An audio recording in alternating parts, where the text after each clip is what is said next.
Saya berbagi kisah, ada seseorang syekh di Saudi bernama Syekh Muhammad. Beliau seorang ulama besar sekarang di Saudi, termasuk Hay'ah Kibar Ulama. Beliau bercerita, ada temannya, seorang ulama juga di Madinah. Maka temannya ini punya 2 anak perempuan, dua-duanya sudah menikah. Tapi yang jadi inti bahasan adalah anak keduanya dari orang Madinah ini. Syekh Muhammad cerita tentang temannya gitu. Rupanya anak keduanya ini dilamar oleh seorang pengusaha besar di Saudi, kaya raya terkenal, punya wibawa, dikenal di sukunya, di negara seluruh Saudi dikenal, di Timur Tengah pun dikenal. Kelihatannya orangnya, performanya baik gitu. Ternyata setelah menikah, yang terjadi adalah si anak orang syekh dari Madinah ini, kebetulan 2 anak perempuannya, yang pertama sudah menikah dan bahagia, yang kedua ini yang ada masalah. Dan ini adalah lebih salihah, lebih baik daripada kakaknya sebenarnya. Dia coba menahan masalah rumah tangganya, dia tidak ceritakan pada ayahnya, akhirnya diceritakan dan sampaikan, ayah, cobaan Allah pada saya ini, laki-laki yang menikahi saya tidak seperti yang Anda sangka. Tidak berlalu 2 hari kecuali pasti mukul. Pasti mukul dan sangat menyakitkan. Kalau bukan karena iman saya dan menjaga nama baik Anda, saya sudah cerai. Lalu kemudian ayahnya perempuan ini nasihati anak mantunya. Rupanya iya gitu, ya.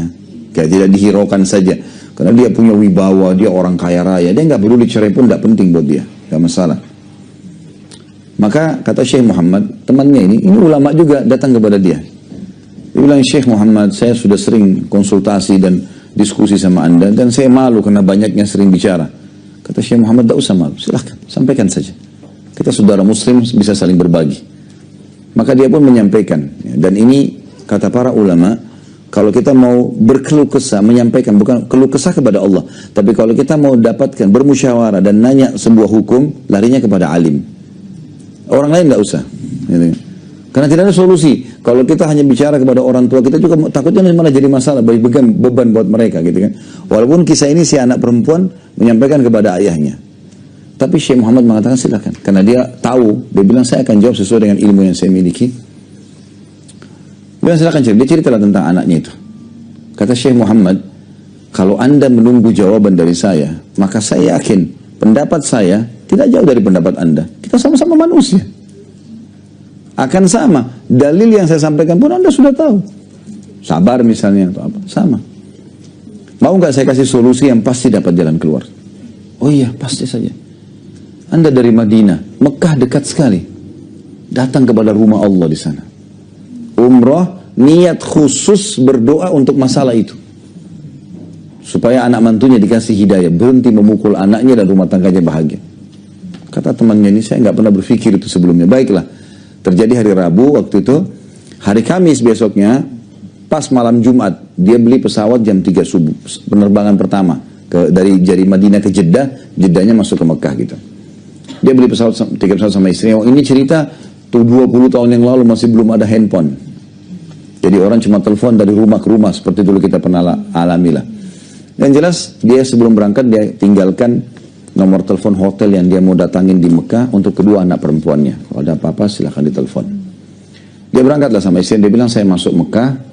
Alhamdulillah masuk ke hotel. Segera Allah mudahkan. Saya kasih berita ke receptionnya. Kalau seandainya ada yang telepon saya bilang saya akan telepon balik. Dia bilang kemudian saya masuk ke Masjid Haram. Saya tawaf, saya sa'i, sholat di belakang makam Ibrahim. Semuanya doa saya fokus supaya anak saya keluar dari masalahnya. Selalu gitu. Solusi itu minta, ya Allah saya berkeluh kesah padamu, selesaikan masalah anak saya. Anak saya tahu salihah baik, suaminya mohon berikan hidayah. Kembalikan kepada Allah SWT. Dia bilang begitu. Dia bilang setelah selesai semuanya, azan subuh. Saya sholat subuh di Masjid Haram, walaupun saya keluar rumah dari jam 2 malam, mengantuk sebenarnya. Tapi hati saya terdorong untuk duduk sampai syuruk. Dia bilang saya duduk sampai terbit matahari. Setelah itu saya pulang ke hotel. Pas saya pulang ke hotel, resepsinya bilang, bukankah Anda Syekh si Fulan? Dia bilang, iya. Dari tadi nih sudah 1 jam atau 2 jam ini ada satu perempuan dari Madinah ribut telepon kami terus nih. Nanya Anda ini. Maka dia bilang mungkin anak saya. Dia telepon ke anaknya yang pertama. Sudah salam, nak kamu telepon nggak? Oh enggak, saya nggak telepon. Ada masalah nggak? Ada masalah. Mungkin adik saya yang ada masalah nih. Bilang baik, dia bilang saya telepon ke anak saya yang kedua.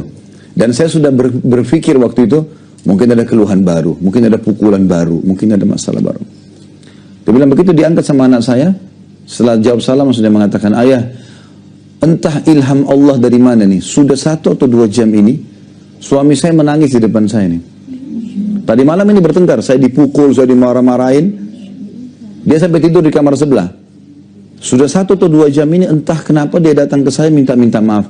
Dan mengatakan memang kamu wanita baik, saya yang buruk, saya minta maaf, saya akan perbaiki. Sampai sekarang, saya telepon nih, dia sama Anda, dia masih menangis di depan saya nih. Dia niat memperbaiki ke depan. Cuma, Bapak Ibu sekalian, dalam berkeluh kesah pada Allah, kita harus ikuti dengan keyakinan. Kadang-kadang kita ikuti dengan keraguan. Ragu ini mengurangi kualitas doa kita. Gitu loh. Saya sudah bilang tadi, keyakinan ini seperti Bapak Ibu yakin kalau lapar itu solusinya makan, kalau dahaga solusinya minum, kalau capek istirahat. Begitu juga keyakinan dengan memohon kepada Allah dalam doa, mengharapkan surga, takut dari neraka, harus itu. Itu sudah sunnatullah, mestinya begitu. Ya. Jadi kita harus melakukan hal-hal seperti ini supaya betul-betul mendapatkan solusi dari Allah SWT. Allah itu maha mendengar, Bapak Ibu sekalian. Ya, Allah maha mendengar dan Allah maha mengetahui kebutuhan hamba-hambanya. Tapi Allah mau kita bergantung. Kalau bahasa saya sebenarnya Allah mau kita manja kok, tapi kita yang tidak mau dimanja. Minta semua, mau apa saja minta. Keluh kesah. Sampai para sahabat selalu sendalnya, ridwanullah alaihim, sahabat-sahabat Rasulullah SAW, kalau sendal mereka putus, memohon kepada Allah, ya Allah sendal saya putus, gantikan. Sendal putus, minta sama Allah. Jangan difikir sendalnya, kekuatan keyakinannya sama Allah itu. Allah memang gak akan lemparin sendal dari langit. Tapi Allah akan menggerakkan makhluknya. Ada yang kesian kasih dia sendal, ada yang kasih hadiah dia sendal, gitu kan.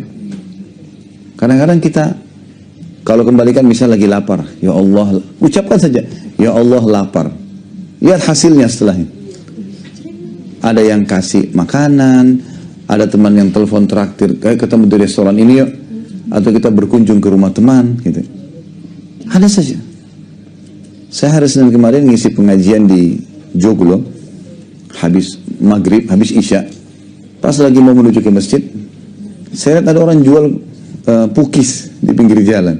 Cuma saya mau kejar sholat isya, karena waktu itu belum azan, khawatir saja nanti telat pengajian. Saya pikir ya udah nanti aja deh kalau pulang, insya Allah Allah kasih. Waktu pulang saya buru-buru naik ke mobil, lupa beli itu.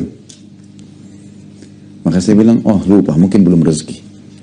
Besoknya siang kemarin, hari Selasa, saya ngisi pengajian di Blok M, kajian Bulughul Maram. Baru saya duduk di masjid, pengurus masjid bawain cookies itu. Pas dibuka. Saya tidak pesan, tidak apa ini. Dibawa ke depan saya, dibuka. Begitu saya lihat, saya bilang, subhanallah, baru semalam saya pengen nih. Tidak minta dikasih sama Allah. Hanya karena bergantung sama Allah. Dari hal yang kecil, kue pun tidak ada masalah.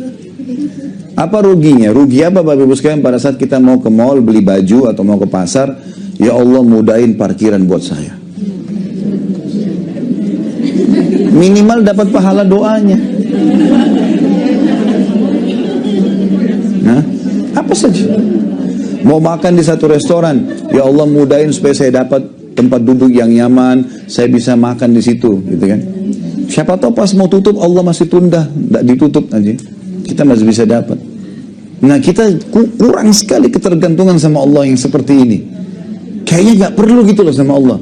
Kesannya kita jalan aja sendiri. Padahal sebenarnya Allah mau kita manja, kok aneh dimanjain nggak mau. Nah, biasanya ibu-ibu suka dimanja sama suaminya gitu. Dimanja sama Allah nggak mau gimana? Nah, tinggal merengek, tinggal minta. Gak ada susahnya. Dan itu kekuatan akidah di situ, gitu kan. Puncaknya di situ.